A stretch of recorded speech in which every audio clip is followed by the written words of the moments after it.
All right. So welcome to the Keto Lifestyle Podcast, Jessica Enzi. She is the owner and baker at Beyond Grain Bakery here in Cincinnati, Ohio. How are you, Jessica? I'm good. Yeah, thanks. It's weird to say, how are you, Jessica, to somebody else. I bet. So I'm really happy to have you on here, and I appreciate that your willingness to come on. Oh, for sure. I discovered your delicious bakery treats at a local little shop in Milford, actually, and back in November of this past year. And my family has been thoroughly enjoying your baked goodies since then. But before we kind of get into that, I really wanted to just see if you could just tell the listeners a little bit about yourself and kind of, what brought you to even starting this bakery, Yeah. especially a keto bakery. That's a very different thing to do. Right. So my background is pretty wild.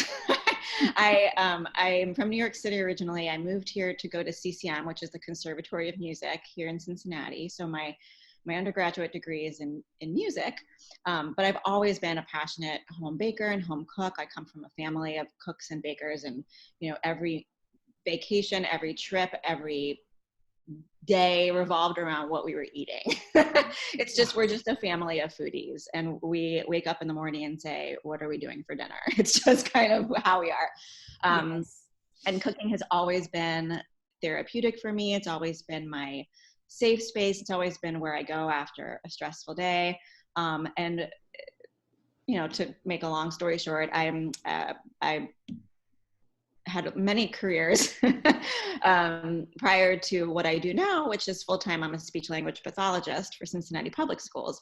In 2018, zoom forward, I was unexpectedly diagnosed with late onset type 1 diabetes, just kind of out of nowhere, asymptomatic. I went for routine blood work, and they discovered that I was diabetic. And Wow.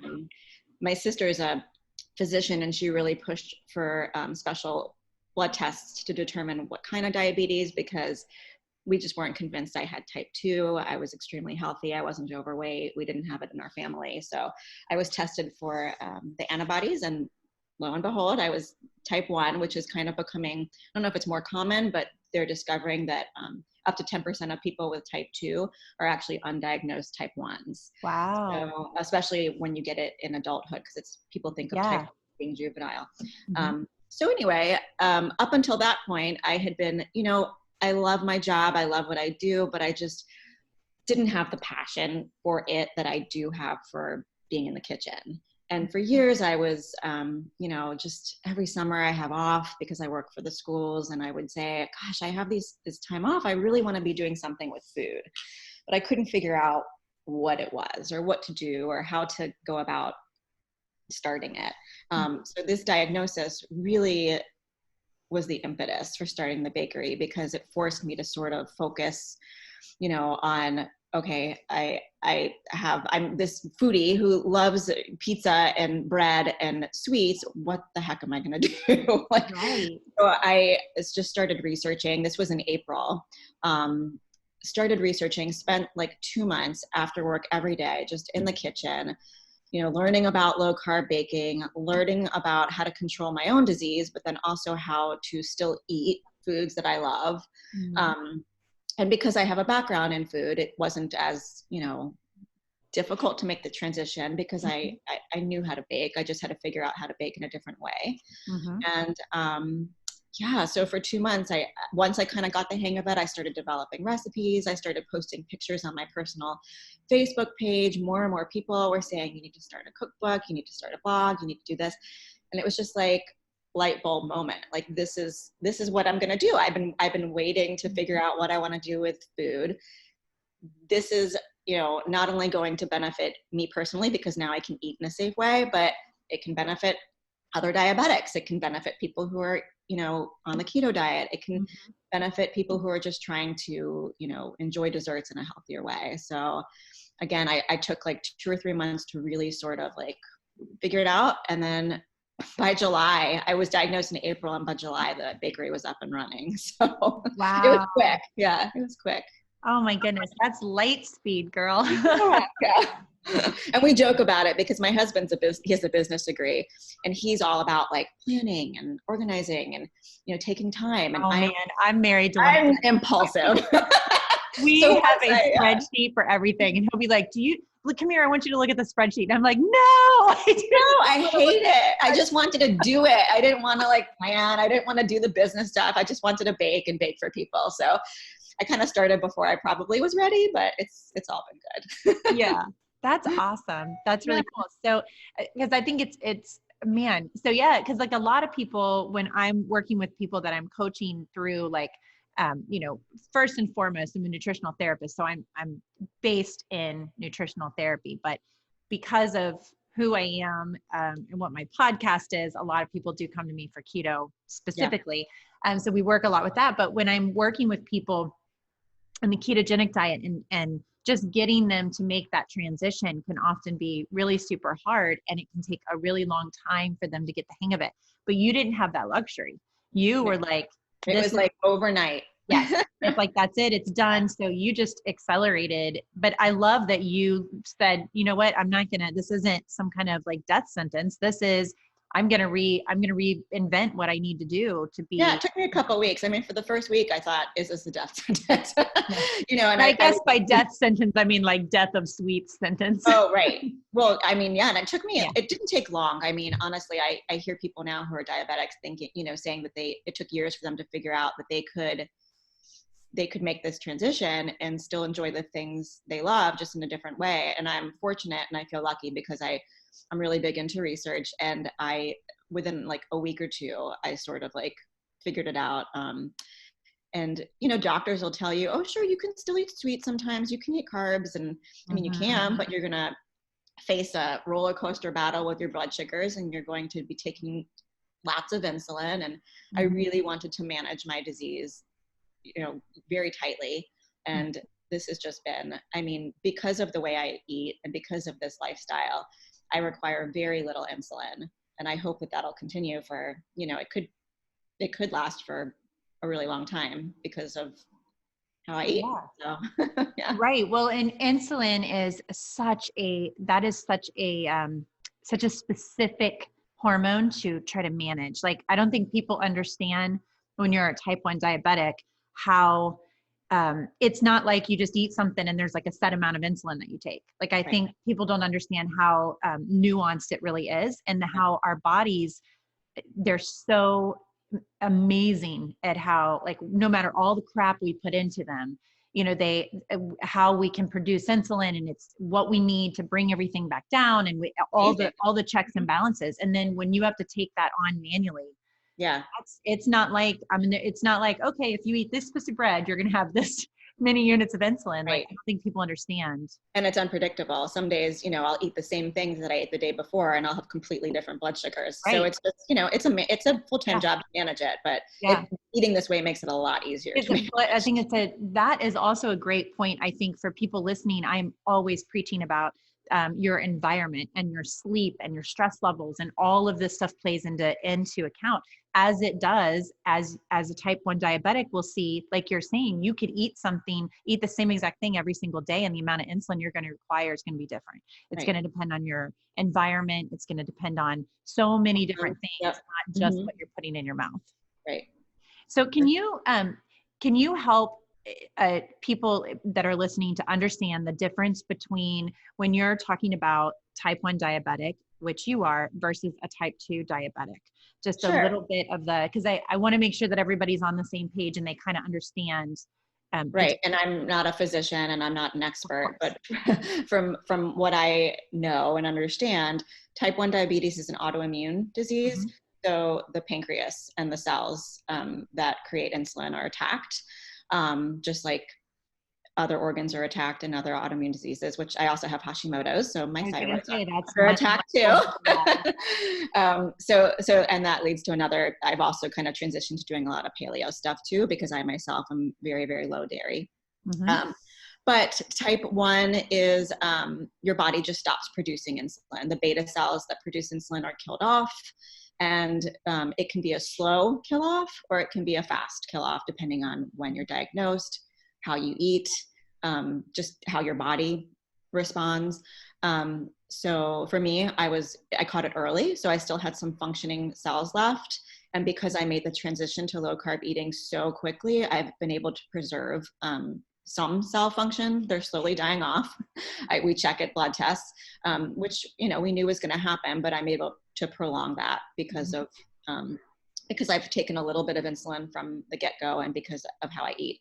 So you're slowing that disease. I'm slowing the process slowing down that inflammation. because I'm putting less, pressure on my pancreas. I'm making it work less by eating low carb and by taking very small doses of insulin to help it along. So, so it's been almost 2 years, and I'm more out of the honeymoon phase, I guess, than I was initially, because I am requiring some mealtime insulin, but not always and not a lot. So anyway, so type 1 diabetics always need insulin. They're going to, no matter what, you're going to need outside insulin because your body won't produce it anymore. Type 2 diabetics and also type 1 diabetics can also have some insulin resistance like type 2s. But unlike type 1s, type 2s don't always need insulin. Their body produces insulin, they just don't, their body doesn't know what to do with their insulin, so they become resistant to it. Both, I think, can have a genetic component. Type 2, and I don't know if it's stereotype or not, but is typically associated more with diet and lack of exercise and genetics. Type 1, in my case, there's no autoimmune disease in my family. It was just sort of a random lucky thing for me. But so that's the basic difference, is insulin resistance is type 2, lack of insulin is type 1, and it's autoimmune. Yep. I would say that is a very good explanation. Good job. Yeah, thank you. So with type 2, generally your cell receptor sites are no longer, they're just no longer responding to the insulin that you are producing. And most type 2 diabetics are actually overproducing insulin. And that's why we see we kind of, and this is not always the case, but this is why we often associate being overweight with being a type 2 diabetic, because insulin is your fat storage hormone. So you're constantly producing it and you're just constantly storing because you're not able to actually use the insulin, isn't able to actually usher the energy into the cells like it's supposed to be able to do. So, and yeah, that is the more what we used to call, that would used to be called adult onset diabetes type 2. Yeah. And unfortunately, it's not even called that anymore because so many children are ending up with type 2 diabetes. So it's very unfortunate. But I love what you have done, not just for yourself, but for so many people out there, because when you have someone like yourself that is coming up with these solutions to the standard, going to a standard bakery and getting these sweets and treats that everybody loves. I mean, whether you're low carb or not, or keto or not, no one can deny you love to eat these things. I mean, we're genetically engineered to love sweets. Right. So to have an option that is not going to damage your body or create a diabetic situation in yourself, whether you are now or not, being able to have something, I think, is fantastic. It's phenomenal. Like we have been enjoying your treats, and it's something that my youngest daughter, has a lot of health issues and struggles, challenges. So we have to keep her ketogenic. One of her challenges that she has is she is epileptic because she's diagnosed epileptic. So we keep her ketogenic for that reason, to help to manage the epilepsy. But so this is really nice for her because then she gets this fresh baked, treats that you provide. We're typically on the pickup list every Thursday. Yes, I always see your name. So it's great because we get to enjoy those, and she gets to enjoy those. Yeah, and it makes her feel like a typical kid, It does. Yeah. Like your Valentine's cupcakes that you did. That was so fun. And actually, I have not posted this picture yet, but we went, was it last Sunday? I'm losing track of the days now, or the Sunday before, whatever, the Thursday after I picked those up. Maybe that was last Sunday. We went, one of my daughters was also her birthday, one of my other daughters, and her request was to go to Dunkin' Donuts. She wanted a donut for her birthday. So we said, okay, that's fine. We'll take you and get you a birthday donut. So we went and had that. But of course, my other daughter, she's not going to eat the donut. And right. one of my other sons, he won't eat donuts or anything like that either. One of my other ones has to be gluten-free. So we're, we have this varying different degrees of dietary requirements, and then my husband and I won't eat it. So we took your box of cupcakes, and my one daughter had her donut, and the rest of us are eating your chocolate cupcakes. I love it. With Dunkin' Donuts, but we all got to enjoy our little treat, and no one felt like we were missing out on anything. Right. And it was so good. And Right. my husband, I was telling you before we started the call, my husband says, I don't know what she puts in this, but I don't even want to know because I cannot believe this is It's nothing bad, I promise.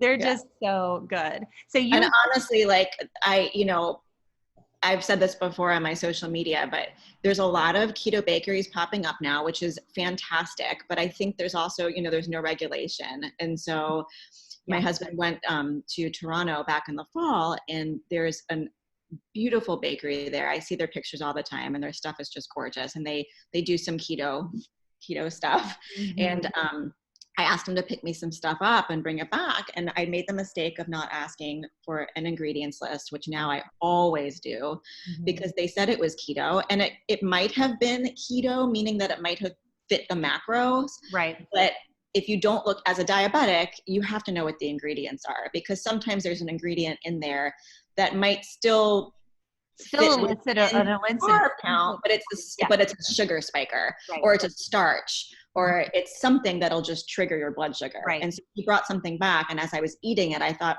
this tastes different than my stuff. But I kept eating it, and my blood sugar just spiked. Oh, no. So you just have to be careful. I just tell everybody, like, if you're just doing keto to try and be healthier, that's fine. But if you're diabetic or if you have health issues, you should always ask for ingredients lists, because there's no regulation, and anybody can say they're making keto treats without really knowing the ingredients they're putting in there. So well, and even some ingredients, I think people will say it's keto, quote unquote, if they just have left sugar out, or they don't put wheat, or they're like, well, the net carbs are a certain amount. So, and that's very misleading. Yeah. There's also a candy company. I won't call them out. But there is a company that creates a candy. They make gummy bears and little things, whatever. And they claim to be keto treats. And I have eaten that and then tested my blood sugar, and my blood sugar goes through the roof. Wonder what it was. So I'm not sure what it is that they put in there, but I think and I have other people in the industry that I've talked to about it, and they're like, does the same thing to me. So I don't know exactly what it is, but I think that, I think that's a really good point, is that people need to be cautious and like pay attention to where they're getting these treats and how they are affecting them. And normally when I'm working with someone anyway, that's trying to change their eating habits and trying to kind of get, I really like people to get educated about what food does to their bodies. So instead of just saying, don't eat this, don't eat this, don't eat this, I really like people to test their blood sugar, because I want them to see like what something does to their blood sugar. Because I think that is so eye-opening. People will be like, oh yeah, I eat this all the time, whatever it is. And then they eat that and test their blood sugar, and they're like, oh my gosh, like it went through the roof. Like, and then 2 hours later, I just wanted to lay on the floor. I was so exhausted. I couldn't, and they're not understanding that. The connection. Yes. Yeah. So I think it's a good thing to know anyway. So yeah. So anybody who's eating these treats, it wouldn't be a bad idea to go test your blood sugar and see how it's working for you. And just on a side note, yours have never spiked mine. I don't. I eat them too. So, and I have a glucose monitor, so I always check. Right. So, yeah. That's amazing. So, so you're doing this, which I think this is amazing part of this. You're doing this on the side. I mean, this is not even your full-time job. Right. So, and I get asked all the time, like, when I'm going to quit my day job. I was going to say, do you have any aspirations? No, I mean, I had a few offers for a brick and mortar space. I've had people approach me and ask if I'm interested in setting up a space. I'm just, I love doing it and I'm passionate about doing it. But I'm worried that if it became my sole source of income and my full-time job, the passion would dissipate. Right. Because it becomes, something that you're doing day in and day out. And to own a bakery and to own a business is just, that is so much work. it's so much work, and I want this to be enjoyable, and I want to keep my passion. I want to still be creative. Sometimes when I'm super busy between work and the bakery and everything else, and I feel like I'm just kind of becoming rote and I'm going through the motions and I'm churning out the same stuff all the time, I have to stop myself and say, well, this isn't why I started this. This isn't what I love to do. The part of the process that's most enjoyable for me is the recipe testing and coming up with, new ideas and taking foods that I love and figuring out how to, make them keto or paleo or whatever. I love doing that too. That is That's my favorite part, is just the process of baking and recipe testing and recipe developing. And what I didn't want to do when I started the bakery, and I was very, very clear in my head about this, was just become a keto bakery. Like just make treats because they're keto. Right. I wanted a bakery that was, the desserts were pretty to look at and they were interesting and they had cool flavor combinations. And, I'm a foodie and I love really well thought out and quality baked goods. So I didn't want to just make sugar cookies and call it a day. Like I wanted to take, recipes and my biggest source of inspiration isn't looking at other keto recipes. It's looking at bakers, like traditional bakers, and saying, oh my gosh, how can I develop that recipe? That totally comes across in your desserts. Can you tell the listeners a little bit, talk about some of the things that you offer, because they're amazing. Yeah, I mean, I just try and bake seasonally. So I try and use ingredients that are available depending on the season. So in the summer, of course, it's a lot of berries. And, the one thing that I haven't figured out how to do really, really well is pastries. Obviously, you need gluten to make croissants and stuff like that. So, I don't know. I don't know whether I'm going to be able to do anything like that. But, making the empanadas and the hand pies and figuring out how to make a good pie dough has been a lot of fun. Just coming up with interesting flavor combinations like blueberry hibiscus or, incorporating herbs into baking sometimes. Sometimes it doesn't go over as well with the public. I noticed that a lot of times the more traditional stuff is the most popular, which I totally get. People want a really good chocolate chip cookies. They are probably one of my favorite chocolate chip cookies I've ever had in my life. I don't care, low carb, no carb, high carb, whatever. They are amazing. Thank you. And I get people just want, especially when you're not able to eat those comfort foods anymore, you want to be able to eat that. So I get that. But for me personally, I enjoy doing the stuff that's a little bit more challenging and a little bit more, creative. Yeah, but back to your original question.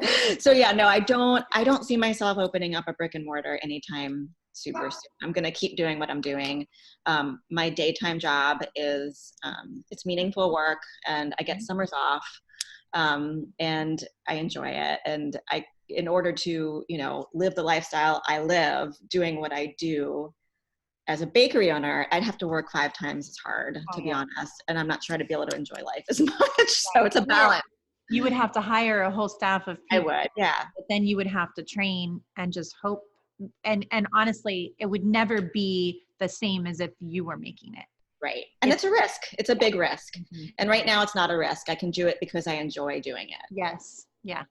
I totally respect that. And I think that is awesome. Sometimes I wish you had a store so I could just buy whatever we want, but I totally respect that. And I think that you're exactly right. If you really started making this something where you're like, now the demand is so high that you have to keep up with, that a lot of times that's where people do lose their passion. Right. And it just becomes a burden. So, but yeah, your comfort food. So you have a brookie that is killer. We are like always on the list for the brookie. That's one of our collectively our family's favorites.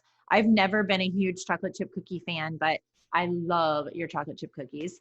And then these are the small ones, right? The ones from Market Wagon. Yeah. Now I saw that you're doing. I just started making a new one. Yeah, that's not dairy free. The ones that you get are dairy free. These are supposed to be. I sort of created these as an homage to. I don't know if you've heard of Levan Bakery in New York City. No. It's oh my God, you have to Google it. It's Levain, and they make the most delicious, big, fat, like like soft, underbaked on the inside, and then Oh, slightly browned and crunchy oh on my the gosh, outside. that sounds They're amazing. so good. So I was like, I've got to figure out how to make a keto one of these Oh, cookies. So that's the new ones are kind of like big and fat, and I bake them at a mhm. really high temperature, so the outside gets kind of brown and the inside Oh, is a little bit gooier. So anyway, those are the new cookies, but those do have butter, so they're not dairy free. I cannot. I've got to try those. I haven't seen those offered on the Market Wagon. So They're maybe, not on Market Wagon right now. Maybe at some point. Yeah. all right. So I'm gonna have to keep watching for that. Yeah. Rarely do I actually get to make it to any of the shops where you Yeah. put your Yeah, they'll be stuff. delivered to Harvest Market this weekend. So Yes. So that sounds amazing. That one looks amazing. And then one of our, you make a coffee cake that is, uh-huh. I can't even believe, like literally that's the one where I was like, no way. And that's paleo too. That's no dairy. That Yeah. is so good. It's amazing. And the scones. So, Yeah. so like those, I would say are the four of our family's favorites. Like collectively, everybody enjoys those. My husband and son love, I think we got it from the Harvest Market. They did you had a blueberry, maybe it was like a blueberry crumb cake or Yeah. something. Mm-hmm. They love Yep. that. So that Yeah. was super good. But I mean, we haven't had anything that we haven't just loved. I mean, Well, thank you. and you have such a good variety. I've seen you have like Yeah. Nutella brownies or something. And I know it's the ADD in me. Like I cannot, that's why I don't, I mean, that's also why I love doing the markets and the coffee shops and not having a set menu, because I really have the freedom to be creative and change things up. None of the coffee shops that I deliver to and Market Wagon and Harvest Market, they are so great to work with, and they're all about like, hey, what do you have new this week, or what do you want to try? Or so I never feel confined, and I never feel like I have to make the same thing over and over and over again. If something's really popular, we'll keep doing it, but I'm always able to change things up and try something new, and I love doing that, and I hope it doesn't confuse people because they sometimes are like, wait, you had this last week, I thought you'd have it again. But yeah, no, I'm all about just, I don't want to get stuck. So yeah, well, that's what keeps you doing this, right? I mean, that's what keeps you having, because you're having fun and right. you're getting to kind of experiment, have a little bit of fun. And then, hey, people are kind of helping to pay for the ingredients that I Right. know you are putting a lot of money into Yeah. all these ingredients. I know. Expensive, which I apologize. The baked goods are so expensive, but it's an You know what? expensive way to bake. But that's I know how expensive it is to bake like that. I'm not a baker like you are, but I've always enjoyed cooking and baking, and I do a lot of, like you're saying, I'll try to dissect a recipe, or not even a recipe, but something that I had somewhere, and I'm like, okay, I'm gonna figure that out. And Right. then that's so much fun to do that. Yeah. But It's oh my expensive. The ingredients are expensive. And then if you try yes, and use real clean ingredients, like organic yes, ingredients, it's even more expensive. And that's important to me. mhm, Not all of my ingredients are organic, but I right, try to buy organic whenever I can. yeah, And especially for the ingredients that I feel are more important to use mhm, organic. So that drives the price up too. So if that's something yeah. that's not important to you, then you might feel like you're spending a lot of money. Well, but But I think the other side of that too, or what I've noticed since, I have been keto for a little over 3 years now. And I know that and it was paleo before that. And so I'm no stranger to like expensive ingredients, and yeah. really you get what you pay for. I mean, Mhm. so trying to keep those ingredients that are helpful for me and don't have all these added things that I don't want to eat is important to me. And so I realize that stuff costs more money. And honestly, I feel like you're going to pay for it now or you're going to pay for it later. Right. So you either put the good quality, real food ingredients in your body now, or there are lots of alternatives that you can get if you want to be low carb or sugar free. You can Right. buy plenty of prepackaged junk Mm-hmm. that people think is like, oh, it's healthy because I bought it at Whole Foods and it said Right. sugar free on it. And Right. that is not the truth. Exactly. And I pay as much attention to ingredients as I do to the carb count. That's just how I live. So that's how I bake. Yeah. So I yeah, think none of that's this important. stuff has like, and even in some keto baking, they use a lot of like whey powder, and I Mhm. avoid that. And so, Yeah. I mean, honestly, my ingredients are pretty clean too.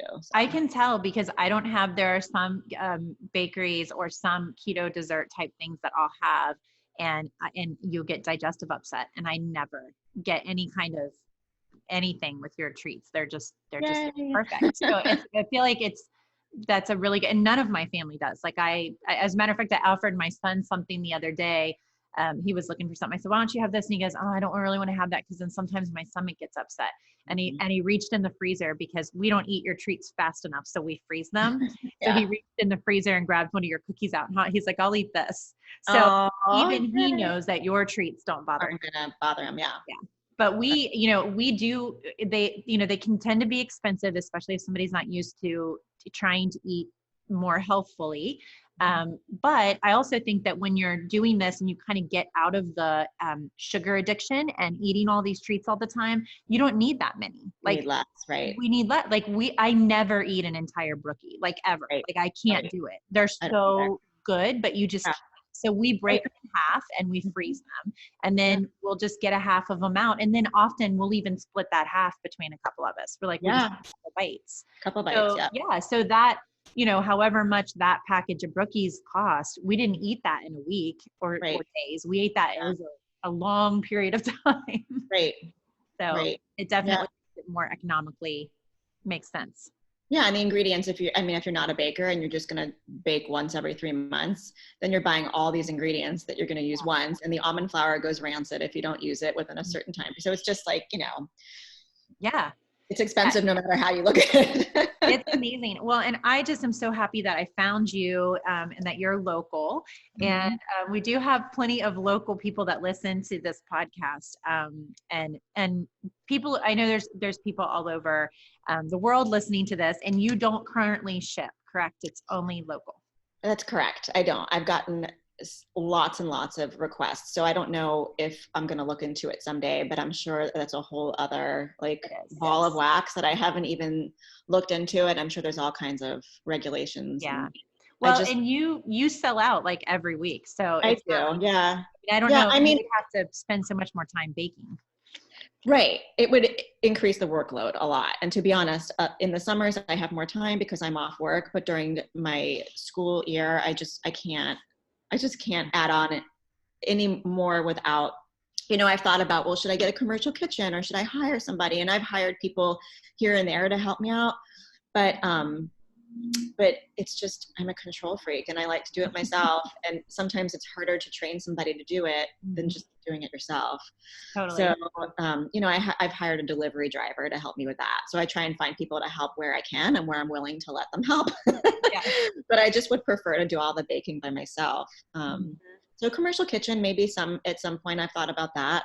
Right now I'm just baking in my own kitchen. But I'm keeping it manageable and small enough right now that I can really focus on what I'm doing, and I can manage it all on my own. So we'll see what happens. Yeah. So if somebody's interested locally in finding out more about you and how they can get your treats, where would they go to find out? I have a website, and it's www.beyondbakery.com. And on there, it lists the retail locations that I sell at, and then also Market Wagon, but it doesn't list the days that I deliver there or that baked goods are delivered there. So I can just give you a quick rundown. We delivered to Cavu Coffee in Westchester on Mondays, Block Coffee in the Incline District in Price Hill on Tuesdays, Urbana Cafe, they have 3 locations, one in Pendleton, one in Walnut Hills, and one at the Scripps Center downtown. Deliver there on Thursdays, although the Scripps Center I think is going to be switching to Mondays, so be on the lookout. I'll post about that. And then Harvest Market is on Fridays. And then Market Wagon, which is an online farmers market delivery service. They do delivery for a small fee, or they have free pickup locations, and you can order some of the baked goods through them as well. Yeah. And so listeners, if you guys are interested in learning more about Market Wagon, you can actually download the app on your phone. And that is how I get Jessica's goodies, as I do the Market Wagon orders, and they deliver right up the street. I live off of Branch Hill Guinea, and so they deliver to the Big B Coffee up there on the corner of Branch Hill Guinea, and well, it's actually not on the corner, but it's real close to the Branch Hill Guinea and Ward's Corner intersection. So those of you that are interested in that kind of getting those locally, you can pick them up that way, and that's free. And it's awesome. You go in and grab a coffee and grab your treats. Yeah. So this has been so nice to talk to you, Jessica. And I really appreciate you taking the time just to talk a little bit about this. And I'm definitely one of those nutritionists that, especially in the keto world, there seems to be these polarizing opposites of either you eat everything, low carb, and you do perfection. You don't try to bring in any sweets or anything like that. And then there's the other side of us who is where I fall, which is more like, listen, you don't have to give up everything. You gotta live. You gotta live. Still be healthy and treat your body well, and Right. everything can function properly, and you can still enjoy some treats and sweets Right. every now and then. I don't think it's maybe something you have to have every day, but Exactly. still enjoy it. Yeah, for sure. Yeah. So I love being able to share people like you that are making that a reality for people. Yeah, I mean, listen, we can incorporate anything into a healthy lifestyle and a healthy diet. We have to live. And I just, if I had found out that I was diagnosed with this disease and I was going to have to give up everything I loved, and I've given up so much. So if there's a way that I can still eat desserts and incorporate that into my life and still, keep my diseases in check, then why not? We have to be able to love life. Yes, we do. Absolutely. Yeah. I totally agree. Yeah. So this has been awesome. Thank You so much. Yeah, I appreciate it.